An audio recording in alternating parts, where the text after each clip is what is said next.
Hey, how you doing, ladies and gentlemen? My name is Aris, Application Specialist and Ultra Infinity Spectral Specialist at WaveDNA Laboratories. I'm just going to be demoing Liquid Rhythm. This is WaveDNA's first plugin. It's basically an intelligent percussion synthesizer that allows you to create and remix MIDI patterns in very flexible and creative ways. I've got it loaded in a special mode here. It comes as a VST, RTAS, and AU plugin, but I have it running via Max MSP through a special application we developed called Liquid Clips, which allows you to communicate to Ableton Live via Max MSP. So if you have Ableton Live 9 Suite, or if you have Max for Live, you can actually do the exact same thing that I'm going to be doing in this video. The only difference with the plugin is that you can't remote control the MIDI in your DAW. So let's get started. When you, what I've done here is I've loaded up drum rack on one of my MIDI tracks, so that's where the audio is coming from, and then I've loaded Liquid Rhythm on another track, and that's actually sending the MIDI to my Ableton set. So I'm going to double click here on my drum rack track to create a clip, and automatically Liquid Rhythm recognizes what drum sounds I have in my drum rack, and it populates all of the tracks accordingly with the right names here. So everything in Liquid Rhythm is based on this wheel here, which is called the Beat Weaver Rhythm Synthesizer. I'm just going to go here and I'm going to select my hi-hat first. And then I'm going to go to this wheel here. Yes, so this wheel is called the Beat Weaver Rhythm Synthesizer. And basically, it shows you every possible combination of 8-note patterns that you can have in one bar of music in 4/4 time. You can see that there are highlighted things here. They're yellow. And basically, we work with the Music Psychology Laboratory at Aris University in Toronto, where we currently are. And they analyzed a bunch of different genres and figured out what patterns are most commonly used for which instrument types. So if you click on any instrument, it's basically going to highlight different selections according to that instrument type. So for example, if I click here, I've just clicked on one bar here on my hi-hat track. And all the things that are yellow are basically the things that work the best for a hi-hat. Because if I just go in here, I'm just going to hit play. I can start clicking on any of the patterns here, and they're automatically going to get dropped into my arranger here, but it might not sound that great because I'm just clicking on things at random. So let me play on the clip there. So you can see that as soon as I drop things, as soon as I click on things, it drops them into my arranger, and they show up here in real time in Ableton. And this is the first MIDI plugin, or the first plugin in the world that works like this, that works back and forth with your Ableton Live set. It works both ways, so if I go into Ableton now, and I make any adjustments here, say I delete that note, as soon as I go back to Liquid Rhythm and I click on here, this updates with whatever changes I made in here, so it works both ways. When we first launched the wheel, it was very confusing to people what was going on. They were intimidated by it, there was a lot of data, and people assumed that there was a very strong learning curve with Liquid Rhythm, but actually it's quite simple. Another thing is that I wanted them to turn off the highlights, they wanted the highlights on, and whatever, so basically what some of the developers decided to do was turn it into a list, which is great because you basically have only the things that were highlighted in the wheel now showing by default. You can see that down here it's showing suggested. And basically what that means is that everything that was highlighted is showing up in the list. If I go here and I click on all,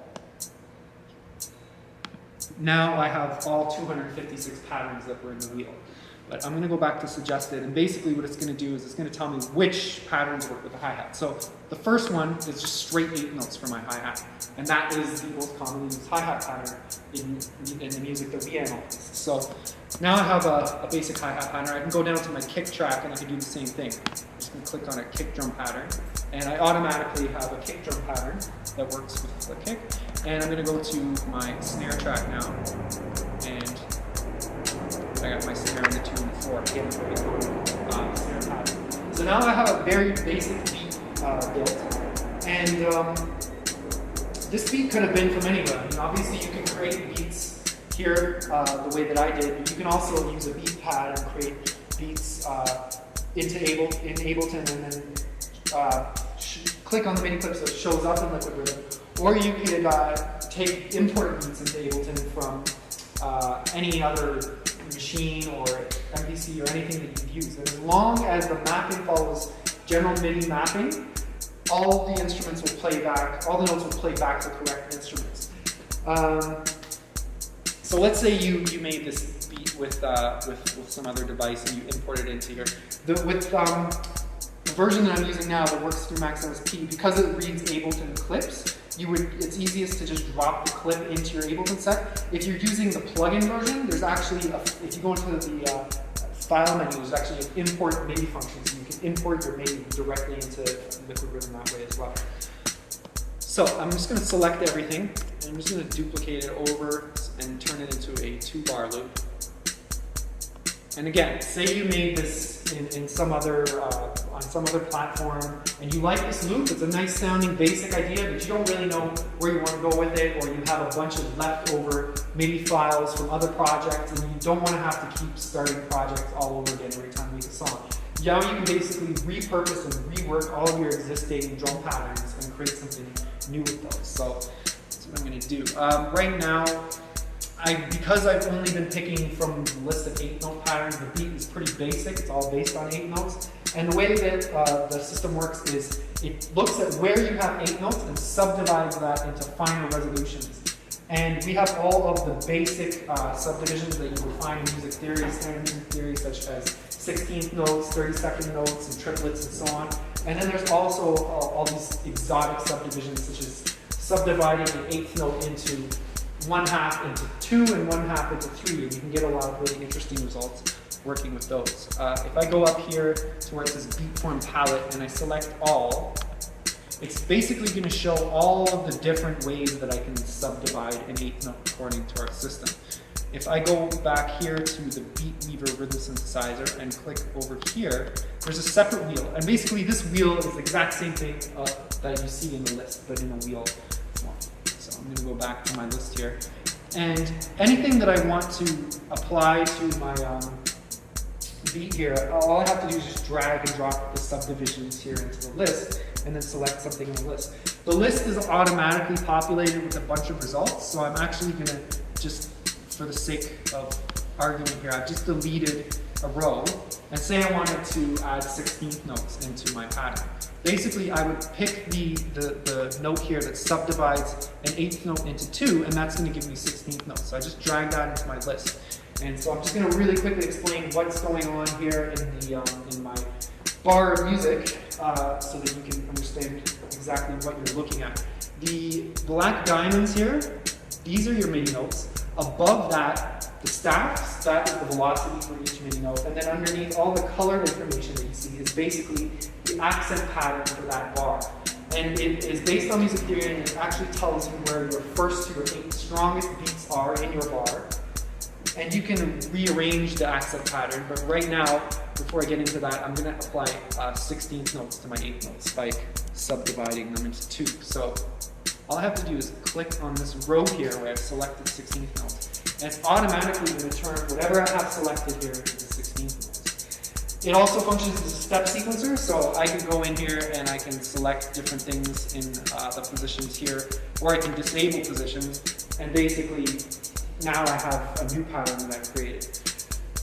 So now we got something slightly more interesting going on because it's more than just 8 notes, but it's still pretty basic. In a lot of cases, you would probably want to add some swing or a different type of quantization to your beat at this point. So normally, if you're using any other device or a DAW, you would run your beat through a swing algorithm and you would hear the change, but you wouldn't see the change in your DAW in most cases. So the way that this works is it actually moves notes to those positions. So you subdivide your 8 notes accordingly so that it sounds like a swing. And what's cool is that if I take my swing pattern that I want and drag it into my list, I'm going to go back to my hi-hats here. And I select that. I automatically have swing, and again, it shows up in real time in my Ableton Live session. And this is great because I can go into, I'm just going to zoom out on my clip. If I go into my Ableton now, I can actually use any of the quantizations from the Ableton Groove pool and apply further swing to my existing swing and get some really interesting results that way. Once I commit that, I can go back here, click on Liquid Rhythm, and it's going to update those changes in my Liquid Rhythm, and I can continue to work with my project. Another cool thing that you can do that's difficult to do with other sequencers is I can go in and have a combination of notes with swing and notes without swing in the same bar of music. So in this case, I'm going to pick 16th notes on every first note and then swing on every other note. And now I have a really kind of interesting groove going. That would be really difficult to create my DAW because I have to copy notes and move them over and quantize them one way and then quantize the other notes another way and move them back. So it's really fast and easy to combine quantized, like hard quantized and swing notes in the same bar of music. So now my beat is sounding a little bit more interesting. I'm going to apply a bit of a swing to my kick too. And because I dragged the 8-note subdivision that I use for the swing on my hi-hats into my list, it's already in my list, so all I got to do is click on that same row. And it's going to apply a swing to my kick drum pattern. So now I got a nice swinging beat going on. And now I want to add a bit of a humanized or randomized kind of feel to the hi-hats. So I'm going to go back to my bar here, and I'm going to select all my hi-hats. And you can see down here that there are 3 faders here, and there's a dark blue and red, a medium red, and a light blue and red here. And when I mouse over any one of these, certain notes turn yellow in my arranger. And basically that indicates that I'm controlling those notes with these faders. The horizontal fader corresponds to offset, or moving your notes backwards and forwards in time, and the vertical fader corresponds to velocity. So I can actually increase and decrease the velocity of groups of notes, or notes together, all with that one fader, which is great because normally you have to go into your DAW and use your pencil tool and do all of these things manually. Again, it takes a really long time. And if you wanted to experiment with inversions, say take all the notes that are on the strong beats and have them have a lower velocity and make the weaker notes have a stronger velocity, it's really easy to do because all you have to do is invert the faders and you can instantly hear what it sounds like. And if you like it, you have it on your MIDI clip. So all you have to do is go into your Ableton Live, duplicate your MIDI clip. You have your first idea on one clip, you have it duplicated over on the second clip, and now you can start working with the second clip. And it's great because you can keep experimenting and generating new ideas. And essentially, Ableton kind of saves them for you every time you duplicate a clip. So now we've got a bit of a more humanized feel because I'm going to extend the range of the fader, and it adds a percentage of randomization within the range that I've selected. So I've got a bit of randomization on my velocity, and I got a bit of randomization on my offset. And again, you can see that it updates in real time in my Ableton Live session. So there's my beat. And now I'm going to do one more thing. I'm going to duplicate that and make it into a 4-bar pattern. And if I go over here, there is a list of accent patterns here, which are the same accent patterns that I have here in my bar. And basically by clicking on any one of these, I can assign the same accent pattern to all of the bars. Or if I click on the arrow, it's going to move them all over by one relative to where they are. And again, it's based on music theory, so that it sounds musical every time that you do it. So if I go here and I click on it, it's automatically going to create a break for me in my song. So now I have a nice break in my last bar, and I can just go here on, say, the second bar of my snare and do the same thing. So I can hit it twice, and now I got a slightly different break in my second bar than I do in my last bar. So that's basically it. That's basically how it works. Other features down here is you have the randomizer, and what that allows you to do is add percentage randomization to any one of the components of your bar. So either the underlying 8-note structure, the way that the 8 notes are subdivided, or velocity, and then there's another feature for splitting things across different tracks, and you can experiment with that. But basically, yeah, you can randomize any one of those parameters just a little bit or a lot to get a lot of interesting results. So I'll just try that on my last bar. So if I select everything and I just hit surprise me, now I have a nice surprise. All right, thank you ladies and gentlemen. Thank you for watching. This is a WaveDNA production.